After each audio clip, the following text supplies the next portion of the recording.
राजेश अपनी भाभी नीलम का लाडला था। नीलम भी राजेश को अपने बेटी की तरह प्यार करती थी। राजेश, लखनऊ वाले मामा जी ने तुम्हारे लिए एक बहुत अच्छा रिश्ता बताया है। लड़की बहुत अच्छी है, अब तुम शादी कर लो। अरे नहीं भाभी, शादी तो बर्बादी है। भला तुम्हारे हाथों के खाने में जो स्वाद है वो किसी और के हाथों में कहाँ। मुझे अभी शादी नहीं करनी भाभी। राजेश की ना नुकुर करने के बावजूद घर वाले उसकी शादी करवा देते हैं, लेकिन फिर भी राजेश अपनी भाभी का पल्लू नहीं छोड़ता। वो अपनी पत्नी को बिल्कुल तवज्जो नहीं देता था। उसके लिए उसकी पत्नी सुधा का होना ना होना बराबर था। अरे राजेश, तुम अकेले बाहर जा रहे हो, सुधा को भी लेते जाओ। अरे क्या भाभी, हफ्ते में एक दिन तो छुट्टी मिलती है और आप वो भी खराब करना चाहती हैं। सुधा बाहर जाके क्या करेगी, वो घर में ही ठीक है। वैसे मुझे देर हो रही है भाभी, चलता हूँ मैं। राजेश की इस बेरुखी से सुधा हमेशा उदास रहती थी। फिर एक दिन नीलम इस विषय को लेकर अपने पति से चर्चा करती है। सुनिए जी, राजेश को कब अकल आएगी? वो तो सुधा की बिल्कुल कदर ही नहीं करता। अब आप ही बताइए, ऐसे कैसे चलेगा? तुम ठीक कहती हो, राजेश को सही रास्ते पर लाना ही पड़ेगा। चलो मैं तुम्हें एक उपाय बताता हूँ। फिर 2 दिन के बाद नीलम बाजार से खरीदारी करके घर लौटती है। ये लीजिए माँ जी, मैं आपके लिए नई साड़ी लेकर आई हूँ। बबलू, ये तुम्हारे लिए। नीलम सबके लिए कुछ न कुछ लेकर आती है। भाभी, आप मेरे लिए कुछ नहीं लेकर आई क्या? अरे राजेश, तुम क्या समझते हो, मैंने कोई बैंक खोल रखा है या फिर घर के आंगन में पैसों का पेड़ लगा रखा है? तुम हर बात के लिए मुझसे उम्मीद क्यों रखते हो? अब बड़े हो गए हो, अच्छा कमाते हो। क्या भाभी, मैं तो बस। अरे बस भी करो, तुम्हारी ये बच्चे जैसी नासमझ बातें सुनने के लिए मेरे पास बिल्कुल वक्त नहीं है। नीलम राजेश को झिड़क कर वहाँ से चली जाती है। राजेश अचानक अपनी भाभी का ये रूप देख असमंजस में पड़ जाता है। फिर एक दिन नीलम रसोई घर में खाना बना रही होती है कि तभी राजेश वहाँ आता है। भाभी, आज मैंने अपने बॉस से वादा किया है कि उनके लिए आपके हाथों का बना गाजर का हलवा लेकर आऊंगा। आपके हाथ से बने गाजर के हलवे में तो जादू है, जादू। मेरे बॉस तारीफ करते नहीं थकते। प्लीज अब जल्दी से बना दीजिए ना भाभी। नीलम राजेश के ऊपर भड़क जाती है। तुम्हारा दिमाग खराब है क्या? आखिर तुम मुझे समझते क्या हो? इस घर की नौकरानी? जब देखो तब फरमाइश करते रहते हो, भाभी ये बना दो, भाभी वो बना दो। अरे तुम्हारी पत्नी सुधा भी तो इस घर में रहती है, तुम उससे कुछ क्यों नहीं कहते? भाभी, आप इस तरह की बातें क्यों कर रही हैं? अरे बस भी करो राजेश, मेरा दिमाग और मत खराब करो, जाओ यहाँ से। अपनी भाभी का इस तरह बेरुखी भरा बर्ताव देख राजेश को बड़ा बुरा लगता है और वो उदास होकर अपने कमरे में बैठ जाता है। तभी उसकी पत्नी सुधा वहाँ आती है। क्या हुआ जी, आप इस तरह उदास क्यों बैठे हैं? राजेश अपनी पत्नी को सारी बात बताता है।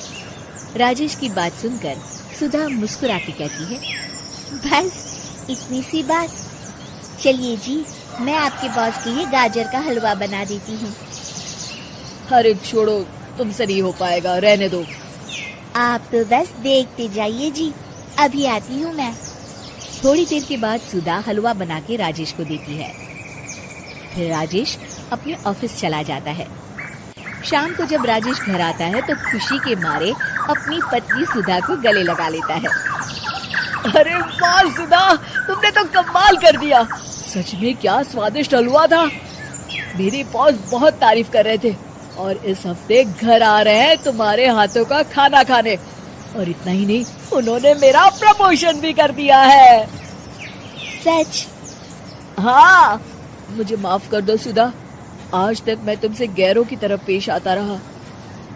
अरे ये कैसी बातें कर रहे हैं जी, मैं तो आपकी पत्नी हूँ। धीरे धीरे राजेश अपनी पत्नी के साथ पूरी तरह घुल मिल जाता है और अपना ज्यादातर समय सुधा के साथ बिताने लगता है और उसकी हर छोटी मोटी जरूरतों का ख्याल भी रखता है। ये देख राजेश के भैया और भाभी बहुत खुश होते हैं। फिर एक दिन राजेश और सुधा बाहर से घूम कर आते हैं। राजेश, सुधा के प्रति तुम अपनी जिम्मेदारी समझो, इसीलिए मैंने तुम्हारे साथ ऐसा बर्ताव किया था। अगर तुम्हें मेरी किसी बात का बुरा लगा हो तो मुझे माफ कर देना। अरे अरे भाभी, ये क्या कह रही हैं? मैं जानता हूँ आप तो मेरे लिए हमेशा अच्छा ही सोचोगी। आखिर आप वर्ल्ड की बेस्ट भाभी जो है। इसे कहते हैं अंत भला तो सब भला। शहर की लुगाई गांव को आई। मधु शहर में रहने वाली पढ़ी लिखी मॉडर्न लड़की है। वो और पवन साथ कॉलेज में पढ़ते थे। धीरे धीरे उन दोनों में प्यार हो गया। पर पवन गांव में रहने वाला एक साधारण सा लड़का है। मधु के पिता हमेशा उसे ये बात कहकर ताना देते हैं। तुम वहां गांव में कैसे एडजस्ट करोगी? शादी करके तुम गांव तो चली जाओगी, पर अपनी सारी मॉडर्न सोच और चीजें यहाँ शहर में ही रख कर जाना। ये सुनकर मधु को बहुत गुस्सा आता है। तो क्या हुआ अगर वो लोग गांव के हैं? मैं वहां जाकर उस घर को बिल्कुल शहर की तरह बना दूंगी। शाम होते ही मधु पवन को वीडियो कॉल करती है। अच्छा हुआ तुमने वीडियो कॉल कर लिया। हाँ, मैं तुम्हें आज अपनी माँ से मिलाता हूँ। अरे बिट्टू, क्या कर रहा है? ये क्या है? दूर करना इस टुनटुने को। जाने कौन दिख रहा है इसमें तो। अरे माँ, आपकी बहू का वीडियो कॉल है। आप इसमें अपनी बहू से आमने सामने बात कर सकती हैं। नमस्ते माँ जी, कैसी हैं आप? अरे जका, ये बहू ने अपने कानों में क्या लगाया है? जो कैसे झुमके हैं? झुमके नहीं माँ जी, इन्हें ईयरफोन्स कहते हैं। इससे सामने वाले की आवाज और अच्छे से आती है। मैं आपको भी ला कर दूंगी। अरे नहीं नहीं, हमें नहीं ना चाहिए। हमारा कान बिल्कुल ठीक है। हाँ। माँ जी की ये बातें सुनकर मधु को अपने पिता की बातें याद आ जाती है और वो उसी वक्त ये ठान लेती है कि वो अपने ससुराल को एकदम मॉडर्न ससुराल बनाकर रहेगी। कुछ दिन बीत जाते हैं। पवन और मधु की शादी हो चुकी है। आज मधु का अपने ससुराल में पहला दिन है। माँ जी, मैं आपके लिए एक तोहफा लाई हूँ। अरे इतना बड़ा तोहफा? अरे क्या लाई है रे इस बड़े से बक्से में? मधु बॉक्स खोलती है। ये क्या है? ये वैक्यूम क्लीनर है। मैंने आपको झाड़ू लगाते हुए देखा तो सोचा अब आपका काम आसान हो जाएगा। अरे वाह बहू वाह, तूने मुझे झाड़ू लगाते हुए देखा तो तू मेरा हाथ से झाड़ू लेकर खुद भी तो लगा सकती थी ना। पर नहीं, तूने तो जे मशीन लाकर मेरे हाथ में दे दी कि यह काम हमेशा मैं ही करूं। ये आजकल की शहरी छोरियां बिल्कुल नहीं बदलेगी। मधु को मन ही मन गुस्सा आता है, पर फिर भी अपना गुस्सा भूलकर मधु माँ जी को वैक्यूम क्लीनर इस्तेमाल करना सिखाती है। अगले दिन मधु सुबह उठती है तो ये आंगन में से कैसी आवाजें आ रही हैं? मधु दौड़ती दौड़ती आंगन में जाती है और देखते ही चौंक जाती है। अरे माँ जी, ये आप क्या कर रही हैं? और वो कहा है ना, सुबह मैं जब कुएं से पानी निकाल रही थी तो मेरे कान की बाली उसमें गिर गई थी। तो ये तेरा वैक्यूम ना सारी चीजें अपनी तरफ खींच लेता है ना, तो मेरी बाली भी तो निकाल ही देगा। उसी की कोशिश कर रही हूँ, पर न जाने क्यों अब ये चालू ही नहीं हो रही तेरी मशीन। अब वो चालू होगी भी नहीं।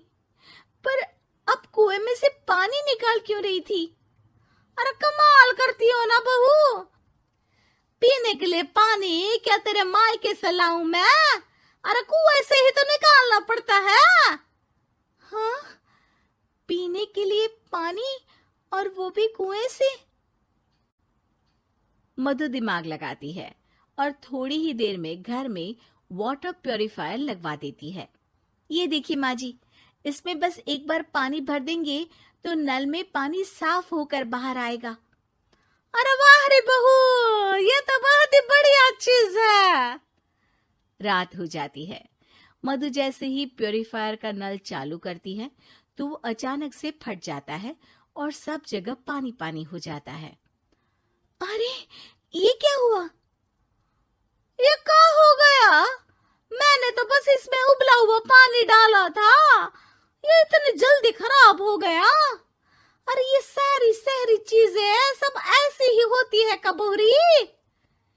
क्या आपने इसमें उबला पानी डाला था? हाँ तो फिर पानी तो तभी साफ होगा ना जब उसे उबालेंगे। ये मशीन का कोई जिन है जो हमने जो बोला वो कर देगी है? मधु को बहुत गुस्सा आता है। इस तरह तो मेरा अपने ससुराल को मॉडर्न बनाने का सपना अधूरा ही रह जाएगा। नहीं, मैं इस तरह से हार नहीं मान सकती। थोड़े ही दिन में मधु पूरे किचन को मॉड्यूलर किचन में बदल देती है। अरे वाह बहुआ, इतनी सारी अलमारियां। माँ जी मॉड्यूलर किचन देखकर बहुत उत्सुक हो जाती है। ये बक्सा का है। बहू ने शायद गलती से इसे यहाँ रसोई में रख दिया है, पर है तो ये बहुत ही बढ़िया। अगले दिन सुबह। अरे मायरी, क्या हो गया? मैं तो बर्बाद हो गई, मेरी सारी पूंजी जलकर राख हो गई। हे राम, अब मैं क्या करूं? माँ जी की रोने की आवाज सुनकर मधु दौड़ी दौड़ी किचन में आती है और इतना धुआं देखकर घबरा जाती है। ये सब कैसे हुआ माँ जी? ये आग कैसे लगी? ये सब तेरा इस मॉड्यूलर किचन की वजह से हुआ है, और ऊपर से तूने तिजोरी जो रसोई में रख दी थी, मैंने जैसे ही अपने गहने और पैसे इसमें रखे और बाहर से इस ताले को घुमाया, ये तो 5 मिनट में ही आग बबूला होकर फट गया। अरे माँ जी, ये तिजोरी नहीं है, ये तो माइक्रोवेव है। इसमें गहने नहीं रखते, खाना गर्म करने के लिए होता है ये। और ये जो आपने घुमाया ना, ये ताला नहीं है, आपने इसके टेम्परेचर को फुल कर दिया, इसलिए ये फट गया। माँ जी और जोर जोर से रोने लगती है।